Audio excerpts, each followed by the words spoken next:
Hola a todos, muy buenas tardes. Mi nombre es Dewis Dujar Moreno Cota. Soy estudiante de la Universidad Nacional Abierta y a Distancia. Soy integrante del grupo número 23 del curso de Proyecto de Grado Electrónica y Telecomunicaciones. En esta oportunidad voy a presentar la fase 3, el diseño de la solución del proyecto. Vamos a observar la fase 3 es lo que corresponde con el diseño.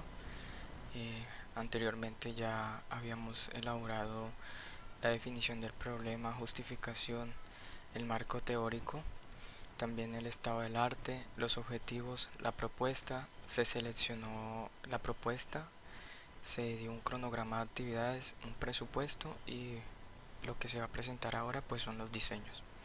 Entonces vamos a observar un poco sobre qué trata el problema, el cual es deficiencias para diseñar y elaborar circuitos electrónicos en las prácticas de laboratorio de la UNAD. También tenemos aquí eh, exactamente cuáles son las causas y los efectos, algo sobre las cifras, la justificación de este proyecto, que no es más que mejorar eh, la eficiencia a la hora de hacer los circuitos impresos en los laboratorios, evitar la manipulación con químicos, porque métodos tradicionales se utilizan muchos químicos, y pues la seguridad también ante todo, también disminuir un poco la contaminación por los residuos químicos que se dejan con los métodos tradicionales. Está algo sobre el marco teórico, el estado del arte, los objetivos. Bueno, entonces objetivo es construir una fresadora automática para la fabricación de circuitos impresos mediante una CNC con Arduino. Entonces aquí este es el general, aquí están los específicos, seleccionar los motores, el hardware de control de los motores, seleccionar el software de control. Esta es la parte del diseño, la de construir el sistema mecánico de desplazamiento de los ejes X, Y y Z, y ya esto será la implementación del hardware y el software como tal. Por ahora vamos a observar estos, seleccionar los motores, el hardware, el software de control y construir la estructura mecánica. Entonces esta fue la propuesta, la de construir la máquina fresadora. La justificación porque sale mejor construirla que comprarla, sobre todo eso es por los costos. Cronograma de actividades, aquí está también cómo es, esto es el presupuesto de la construcción, que se evalúa y se retoma como mucho más económico que comprar una nueva. Entonces así vamos a la opción de diseños. Lo primero en el diseño es, ya habíamos establecido más o menos el área de trabajo de la máquina, también las longitudes de la misma y el peso. Entonces se tiene estos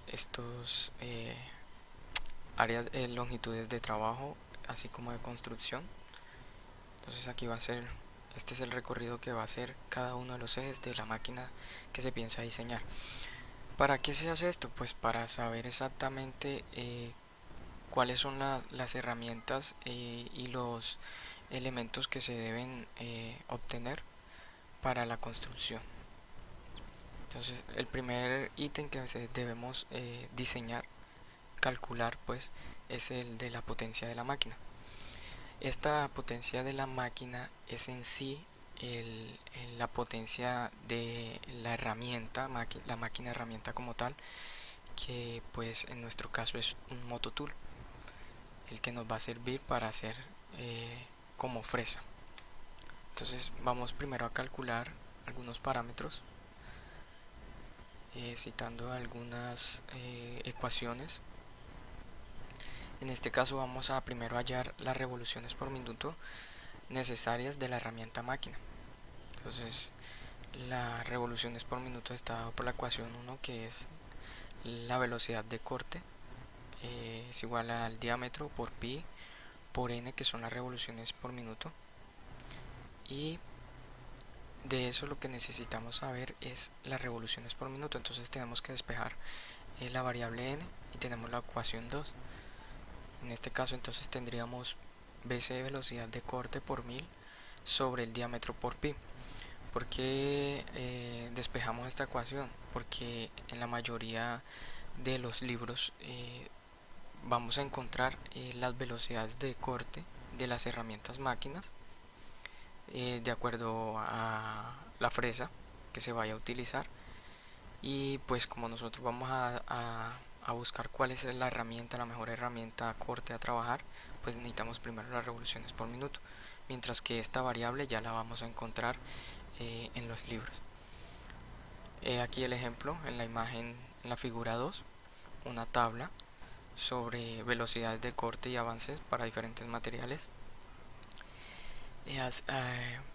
Estamos escogiendo un material plástico porque es el más relacionado con las baquelitas. No podemos coger ni acero ni metales porque son un poco de mayor rigidez. Entonces el que más se acerca es el material plástico. Entonces tenemos aquí para fresas normales, aquí tenemos la velocidad de corte que está en unidades de metros por minutos.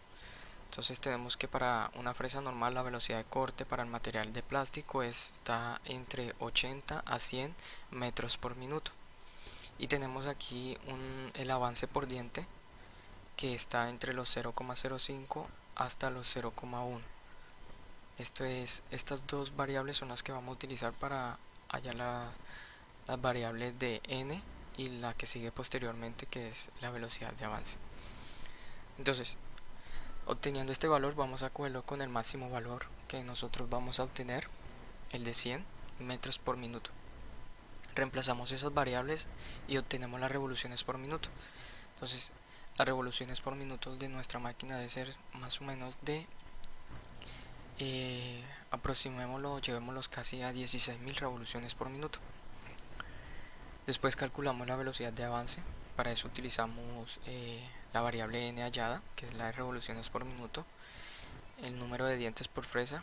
Pues generalmente la fresa que vamos a utilizar para esta máquina es de 2 dientes, y la velocidad de el avance por diente, que aquí lo tenemos en la figura, en la tabla, que es de 0,05. Entonces reemplazamos esas variables y obtenemos la velocidad de avance. Después de hallar la velocidad de avance vamos a calcular la tasa de corte. Estas variables pues ya las tenemos, solo de reemplazarlo para hallar la remoción del material en centímetros cúbicos por segundo. Entonces reemplazamos los valores. Bueno, tenemos este WC, que es el espesor de corte en milímetros.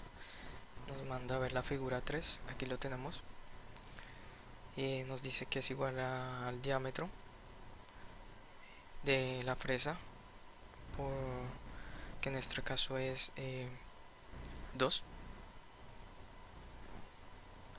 Perdón, sí, 2. Y obtenemos el valor aquí de la remoción. Luego de eso pasamos a ver la potencia de corte en kilowatts.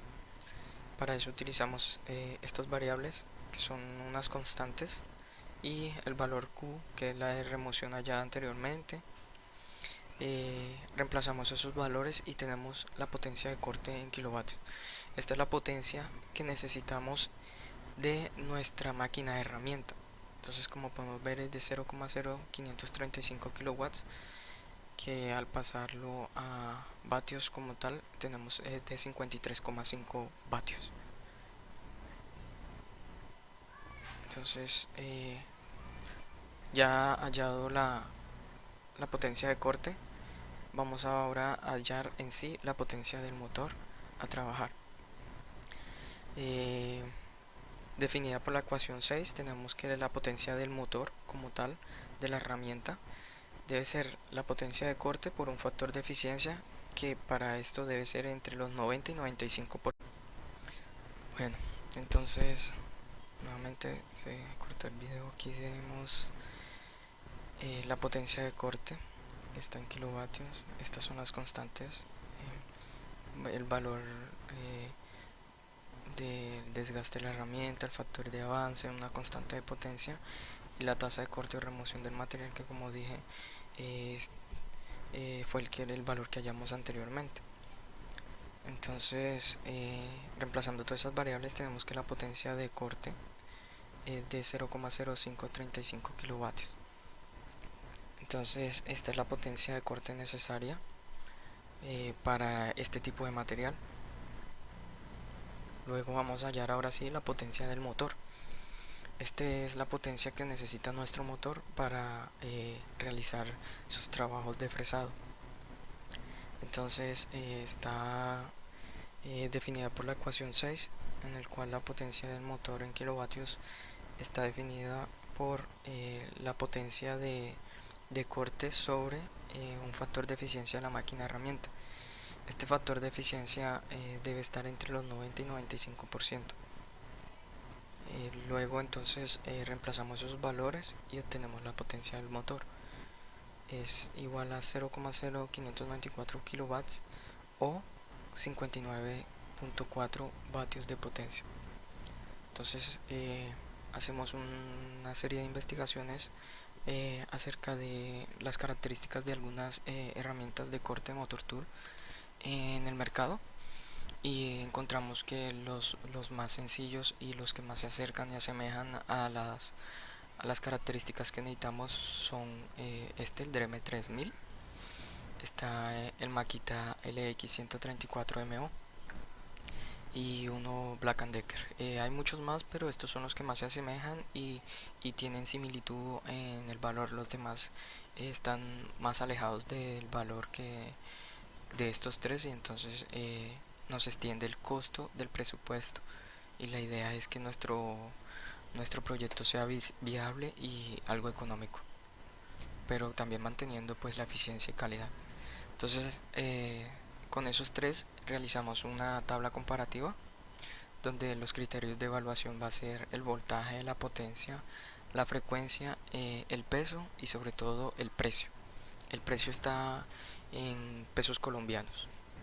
Entonces tenemos que el Dremel 3000 tiene un voltaje de 127 corriente alterna entre 5000 y 35000 revoluciones por minuto. Está dentro del rango, que fueron de aproximadamente 16000. Una potencia de 130 vatios también está dentro del rango. Recuerde que fue de 53.9 aproximadamente 54. La frecuencia de 60 Hz y un peso de 0,55 kilogramos. Su precio oscila entre los 120.300 pesos. Le sigue el Black & Decker, que igual el voltaje 110 también está dentro de los parámetros de revoluciones por minuto, que está en 0,35.000. La potencia es mucho mayor, pero este fue la potencia más baja que pudimos conseguir en este tipo de producto de Black & Decker. La frecuencia de trabajo está entre los 50 y 60 Hz, un peso de 0,79 kilogramos y un valor de 154.900 pesos, un poco más costoso, un poco más pesado. Claro está que es porque tiene mayor revoluciones y bueno, las mismas revoluciones, pero un poco de más de potencia. Y por último está el Makita, que también tiene un voltaje entre 122.30 a 8000, de entre 8000 y 30.000 revoluciones por minuto, 180 vatios de potencia, 50-60 Hz y 0,88 kilogramos, el más pesado entre los tres. La potencia igual al del Black & Decker y mayor al del Dremel 3000. Y pues las revoluciones sí no alcanzan a llegar hasta los 35.000, pero está dentro del rango. Pero su costo es de 180.000 pesos aproximadamente, entonces es más costoso. Entonces asumimos que el Dremel 3000 es el que más se acerca, está dentro de todos los parámetros de la herramienta de corte necesitada, y pues esa es la herramienta a escoger. Continuamos con otra variable que vamos a hallar aquí. Ahora son las fuerzas de herramienta de corte. Esto lo vamos a necesitar para hallar los siguientes elementos que son el torque y la potencia del motor que van a mover los ejes X, Y y Z. Entonces aquí está la ecuación 7, en la cual vamos a hallar la fuerza o empuje de la máquina, de la herramienta en N. Tenemos unas variables que son unos factores de trabajo de material, el factor de avance, factor de empuje. Estos son factor de desgaste de la herramienta, ya esto lo habíamos visto. El diámetro de la fresa lo habíamos establecido en 2 milímetros, y otras variables que se encuentran dentro de las tablas. Entonces reemplazamos todos esos valores para este tipo de fresa de 2 milímetros y obtenemos que el factor de empuje de la máquina o la fuerza es de 74,02 newton. Ahora sí, vamos a hallar los torques de los motores que van a mover cada uno de los ejes. Para ello se tiene que realizar dos ecuaciones más para hallar el factor, la fuerza de empuje, la fuerza el torque de la carga. Entonces, primero está la ecuación 8, que vamos a hallar aquí la fuerza del eje que se va a producir por inercia. Está establecido por la masa de la estructura en kilogramos y la gravedad. Luego, después de eso, hallamos la fuerza para mover la carga del eje en newton, estallado por la fuerza de empuje que hallamos anteriormente. La fuerza del eje producido por inercia, que es el establecido en la ecuación 8, y un coeficiente de fricción. Este coeficiente de fricción lo veremos más adelante a cuánto equivale para el tipo de rodamiento que se escogió. Por último, también tenemos, vamos a hallar el torque de la carga como tal, el del motor, que es igual a la fuerza necesaria para mover la carga sobre el paso de lucillo sobre 2pi por n, donde n es el rendimiento de lucillo en el paso. Entonces vamos a hallar los torques para el eje X. Está aquí la variable. Tenemos que es igual a 6.7 por 9.8. Este 6.7, recuerde que es la masa del eje en kilogramos. Esto se verá más adelante en una tabla. Después hallamos la fuerza del eje por inercia, es de 68,42 newton. Y por último tenemos el torque del motor que se necesita, que es igual a 0,117 newtons por minuto. De la misma forma lo hacemos para el eje Y. Lo que va a variar aquí es el peso o la masa de la estructura. Es un poco, como podemos observar, más liviana, el del eje Y, y después el del eje Z, que es aún más liviano. Entonces, después de eso creamos esta tabla en donde tenemos la masa de la estructura, el eje X, el eje Y y el eje Z. La constante de gravedad es de 9,8 metros por segundo al cuadrado, y tenemos el valor de la fuerza. Después hallamos la fuerza de la máquina con el coeficiente de fricción. Para los rodamientos son de 0,014. Estos son unos rodamientos de bola lineales. Y la fuerza para mover la carga es el valor que hallamos en la ecuación. Ahora tenemos el paso de lucillo. Tenemos que el paso de lucillo para nosotros es de 0,08. Esto está en unidades de metros. Esto es el avance que tiene el lucillo por cada paso.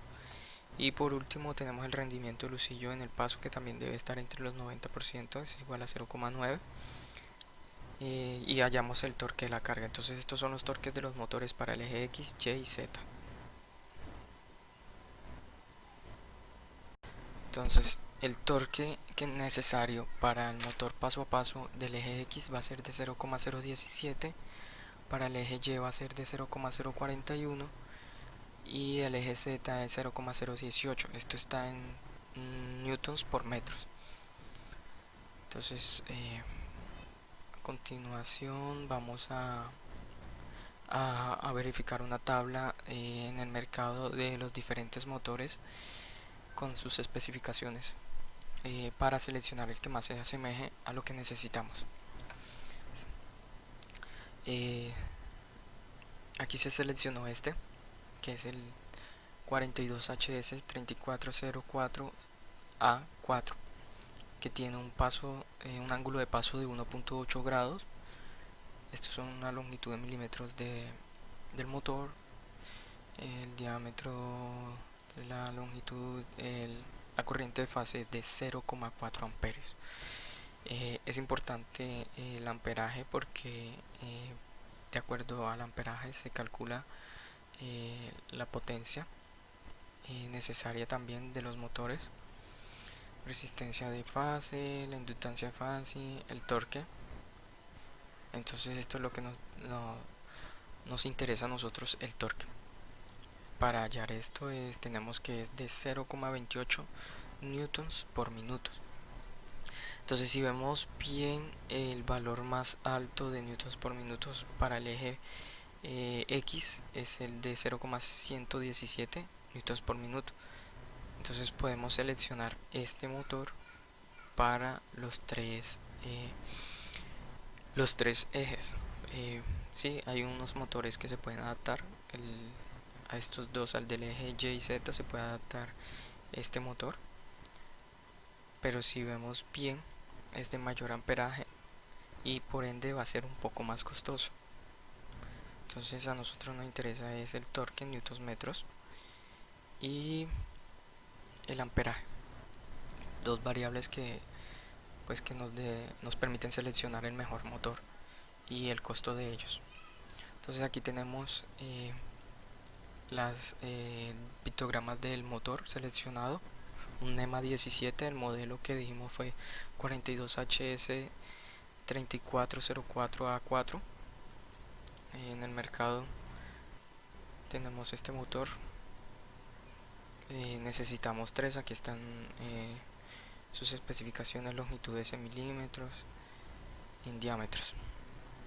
Bueno, en cuanto al motor seleccionado para los ejes, ya lo tenemos y tenemos la máquina herramienta, el Mototool Dremel 3000. A continuación pasamos al sistema de control. Vamos a seleccionar el hardware de control de la máquina, es el que nos va a operar cada uno de los equipos físicos de la máquina. Entonces aquí tenemos un pequeño diagrama de bloques del funcionamiento del sistema de control. Está un computador, puede ser un portátil, uno de mesa, seguido el controlador. El controlador va a controlar estos tres motores, el eje X, Y, Z, a través de unos drivers. Y luego esto es lo que va a realizar nuestro circuito, nuestra baquela, el circuito impreso pues. Entonces, ¿cuál es el hardware de control de la máquina? Se obtienen varios hardwares de control. En este caso hemos seleccionado tres que se asemejan, que es el Arduino, el Raspberry Pi y el microcontrolador PIC. Este último es el más seleccionado, pero debemos ver ciertas características a la hora de construir la máquina. Entonces aquí está una pequeña explicación de cada uno de ellos. Actualmente existen muchos más elementos de control, como por ejemplo los PLC, pero nosotros tenemos que ver unas variables, unos criterios de evaluación como son los costos, la reparación, el reemplazo, la potencia adecuada y la compatibilidad con el software. Entonces para ello realizamos una tabla comparativa. Después de ello tenemos que el Arduino Uno es el mejor adaptado aquí a nuestro proyecto, el Arduino Uno sistema de control, con una puntuación de 36 ante 32 con un Raspberry Pi y un microcontrolador PIC que tiene 23. Entonces aquí escogemos el Arduino Uno con Atmega 328. Luego escogemos el hardware de control. Está la GRBL Shell, un Gecko Drive GM215 y un controlador de Arduino CNC Shell. Entonces igualmente se hace unos criterios de evaluación, se realiza una tabla comparativa y se le da una puntuación. Entonces vemos que el controlador Arduino CNC Shell, o sea la shell de CNC de Arduino, tiene un total de 42 puntos ante una shell GRBL de 38 y un Gecko-Dry GM215 de 30.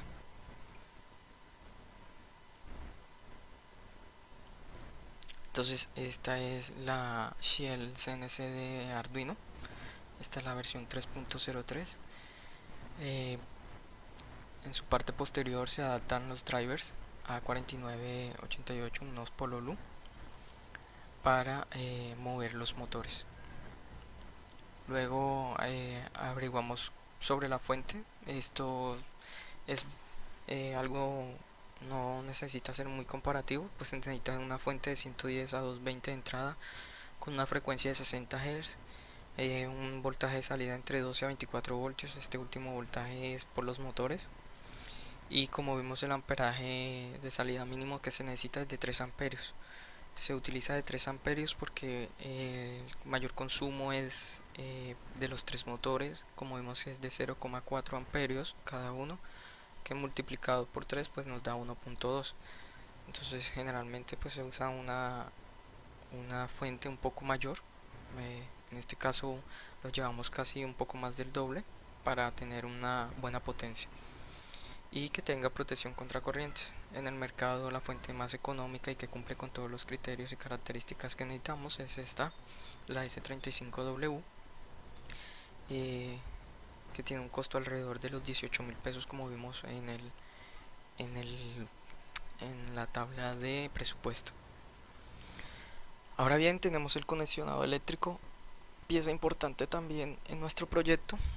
Tenemos un diagrama global que está, por ejemplo, el hardware de la computadora va al Arduino Uno. Del Arduino Uno tiene conectada la shell CNC. Aquí la CNC es la que es alimentada por la fuente de poder, porque recordemos que la shell es la que tiene los drivers para controlar el motor. Aquí tenemos los drivers, un Pololu de A4988. Esto va montado sobre la shell de la CNC, y estos son los que van a mover los motores paso a paso de los ejes X, Y y Z. A continuación tenemos el plano eléctrico. Este es un plano eléctrico diseñado. Aquí tenemos, esta es la CNC, la shell CNC de Arduino. Esto va montada sobre el Arduino porque sus pines encajan exactamente en los pines del Arduino.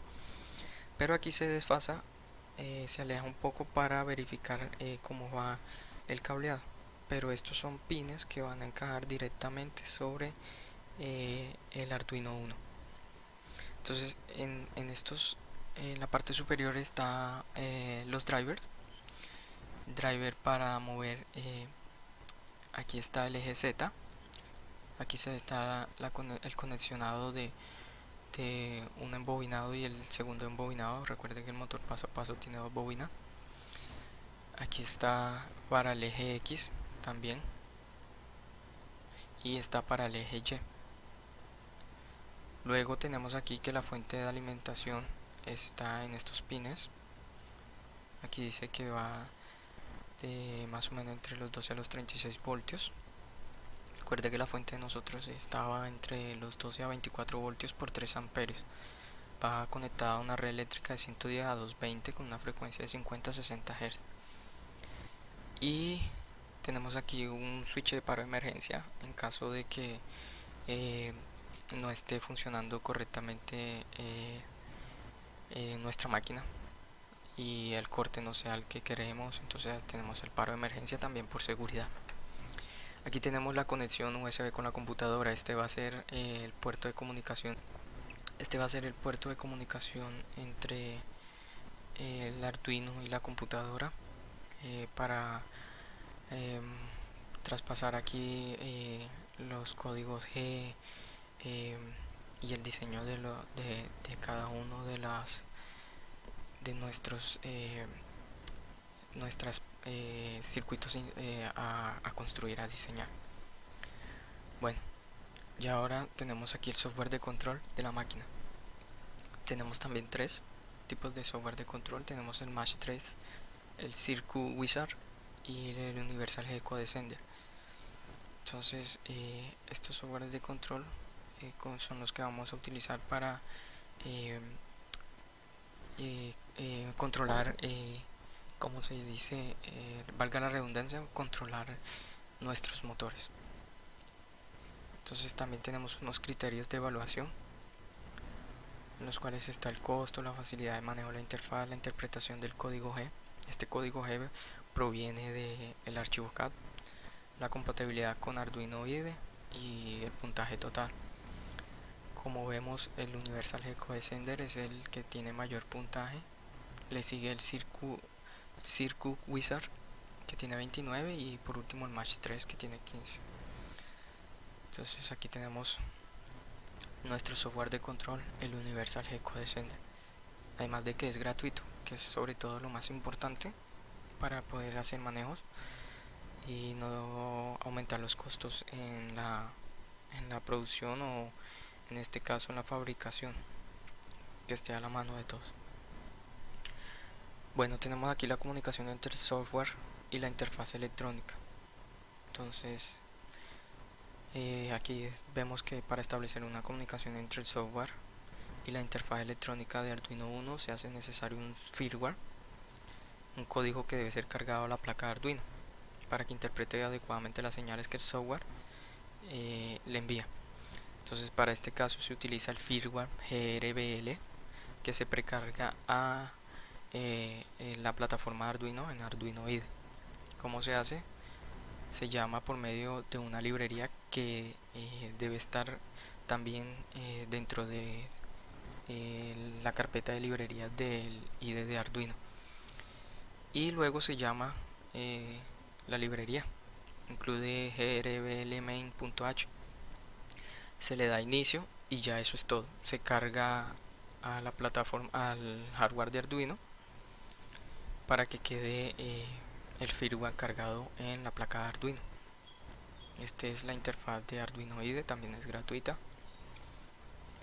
Y tenemos aquí un diagrama de flujo de el proceso de fabricación. ¿Cómo es el funcionamiento? Pues aquí está. Comienza, verifica si hay un archivo en G disponible. Si no lo hay, pues se debe generar el código Herbert con el software CAD. Nuevamente entra aquí al proceso, digamos que ya lo hay. Entonces si lo hay, dice que se cargue en el Gecko Descender.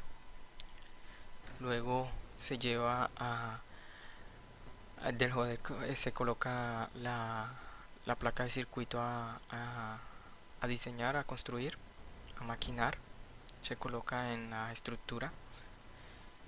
Entonces nos pregunta que si la máquina está en posición inicial. Si no está en posición inicial, se utiliza el controlador para llevar la máquina a una posición inicial. Si lo está, entonces se realiza la configuración de inicio del software. Luego se establece la velocidad de corte y encendido del motor. Esto se hace también con el software de control y se le da inicio. Comienza el proceso de maquinado. Entonces aquí hay un condicional. Para esto es importante el paro de emergencia. Se realiza de forma correcta el proceso. Si no se realiza de forma correcta, pues se acciona el paro de emergencia. Se espera que termine el proceso, se pone fin y se debe comenzar desde cero. Si se está realizando de forma correcta, pues continúa aquí. Se espera que termine el proceso de maquinado y se le da fin. Aquí ya se extrae la pieza. Entonces en el caso de que no, se extrae una pieza mala. En el caso de que sí, se extrae pues la pieza de forma correcta. Aquí tenemos unas conclusiones. Y por último, a continuación vamos a ver el diseño estructural de la máquina, donde está un diseño de la máquina a construir. Entonces, ¿qué tenemos aquí? Pues tenemos nuestra máquina CNC. Esto se los voy a mostrar a través de imágenes.